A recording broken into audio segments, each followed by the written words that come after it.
হয় নীলোৎপল, এই সময়ত আটাইতকৈ ডাঙৰ কথা এইটোৱেই যে ৭,০০০ কোটি টকাৰ স্কেম কৰি বৰ্তমানো পলাতক আৰু বিচাৰি উলিয়াবলৈ সক্ষম হোৱা নাই আজি পৰ্যন্ত আৰক্ষী। ইয়াৰ প্ৰকৃততে কাৰণটো কি সেই কাৰণটো বিচাৰিয়ে ইতিমধ্যে সংবাদ মাধ্যমে যি ধাৰাবাহিক বাতৰি সম্প্ৰচাৰ কৰিলে, অৰ্থাৎ গোটেই স্কেমটোৰ যেতিয়া পোহৰলৈ আহিছিলে, সেই স্কেমটোৰ পোহৰলৈ অহা প্ৰথম মানুহটোৱে আছিলে দীপাংকৰ বৰ্মন। আৰু দীপাংকৰ বৰ্মনে ৭,০০০ কোটি টকাৰ স্কেম কৰি পেলাই পলাই থকাৰ পাছতো সুমি বৰা গোটেই জালত পৰিলে, তাৰ্কিক বৰা জালত পৰিলে, বিশাল ফুকন জালত পৰিলে, সপ্তনীল দাস জালত পৰিলে। তাৰ পাছতো কিন্তু কোনো ধৰণৰ ব্যৱস্থা লোৱা নহ'ল এই দীপাংকৰ বৰ্মনৰ বিৰুদ্ধে। আৰু আজিও দীপাংকৰ বৰ্মন প্ৰকৃততে ক'ত আছে সেই কথা কিন্তু আৰক্ষীয়ে নাজানে। তাৰ বিপৰীতে যদি এটা কথা চাবলৈ যোৱা যায় যে প্ৰথম যেতিয়া দীপাংকৰ বৰ্মন গোটেই কাণ্ডটোৰ যে মূল নায়ক, এই যে গোটেই স্কেম এটা ৭,০০০ কোটি টকীয়া চলাই আছিল, সেই কথাটো গম পোৱাৰ পাছতেই তেওঁ যিগৰাকী প্ৰেয়সী, সেই প্ৰেয়সীগৰাকীয়ে ইতিমধ্যেই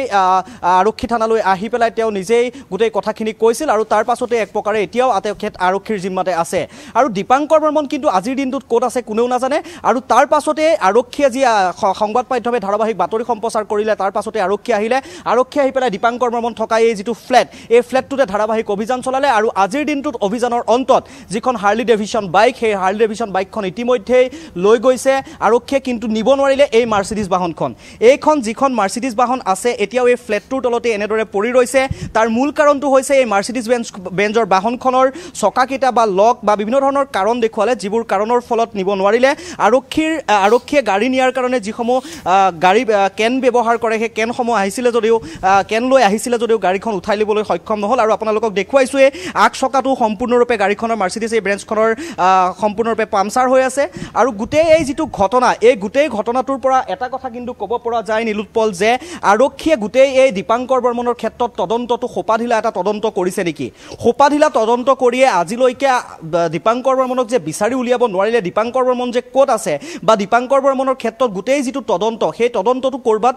পিছ পৰি ৰৈছে নেকি, এই মুহূৰ্তত সেইটো এটা ডাঙৰ কথা। আৰু আজিৰ দিনটোত যেতিয়া মাক দেউতাকৰ লগত আৰক্ষীয়ে কথা পাতিছিল, মাক দেউতাকৰ লগত বিভিন্ন ধৰণৰ কথা পাতি পেলাই, যিহেতু আমি আগতেও জানিছিলোঁ যে মাক দেউতাকে দীপাংকৰ বৰ্মন পলাতক অৱস্থাত থাকোঁতে ছ'চিয়েল মিডিয়াত তেওঁলোকে ভিডিঅ' কৰি পেলাই বা বিভিন্ন ধৰণৰ সংবাদ মাধ্যমৰ ওচৰত তেওঁলোকে কৈছিল যে তেওঁলোকৰ পুতেক য'ত আছে অতি সোনকালে আহিব লাগে, কাৰণ যিসকল লোকৰ পৰা টকা এনেদৰে ধন আত্মসাৎ কৰি পেলাই দীপাংকৰ বৰ্মনে এই ৭,০০০ কোটি টকাৰ বিশাল স্কেম কৰিলে। এই স্কেমটোৰ পাছত মাক দেউতাকে কৈছিলে যে তেওঁলোকৰ ঘৰলৈ সেইসকল ভুক্তভোগী আহিছে, যিসকল ভুক্তভোগীয়ে পইচা বিচাৰিছে, তেওঁলোকক যিসমূহ ধন জমা ৰাখিবলৈ দিছিলে দীপাংকৰ বৰ্মনৰ ওচৰত, অৰ্থাৎ ডিবি ষ্টকৰ ওচৰত। আৰু তাৰ পাছতে এই গোটেই যিটো কাণ্ড, এই গোটেই কাণ্ডটো পোহৰলৈ আহিলে। আৰু পোহৰলৈ অহাৰ পাছত এনেদৰে যদিও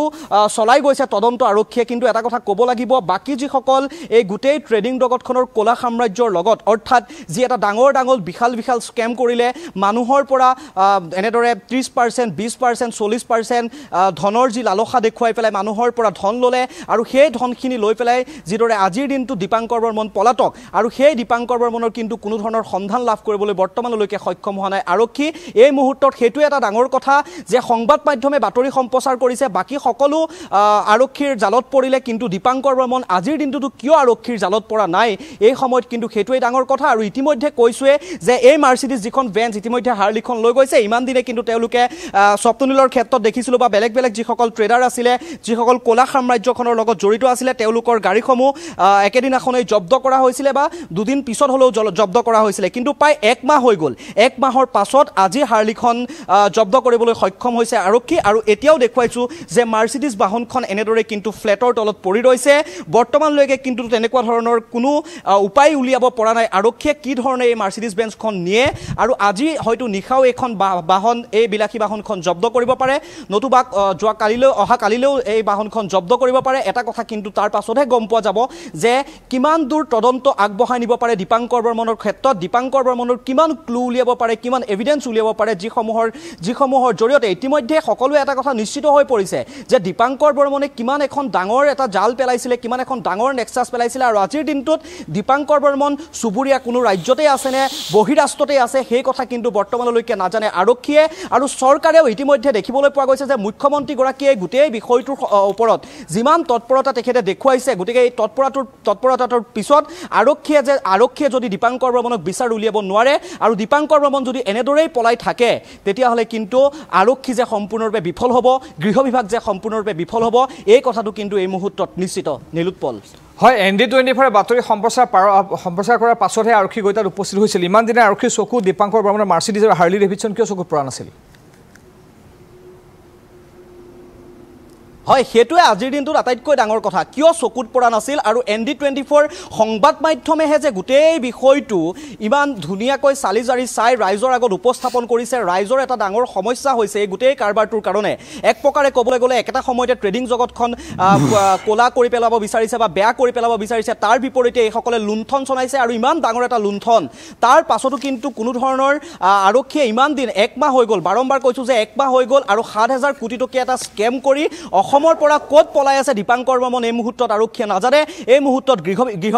গৃহ বিভাগে নাজানে ডিজিপি জিপি সিঙেও হয়তো এই গোটেই বিষয়টোক লৈ পেলাই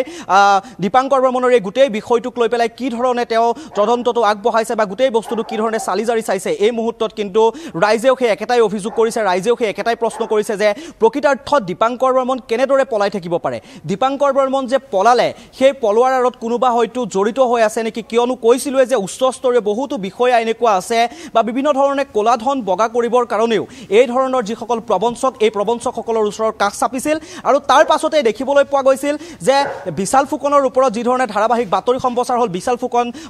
বিশাল ফুকনক আটক কৰিলে আৰক্ষীয়ে আৰু একেটা সময়তে স্বপ্নীল দাসকো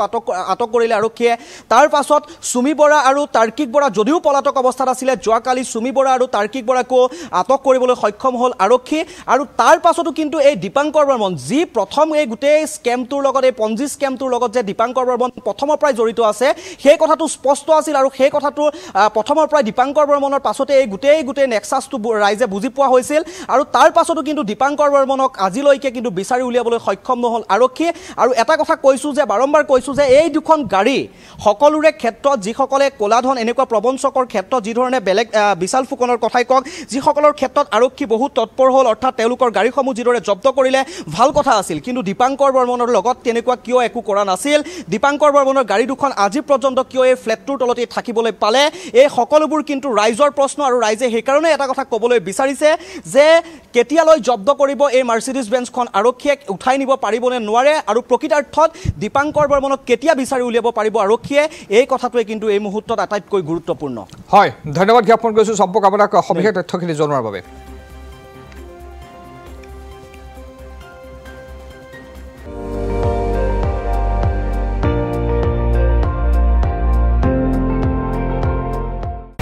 আপুনি চাই আছে ND24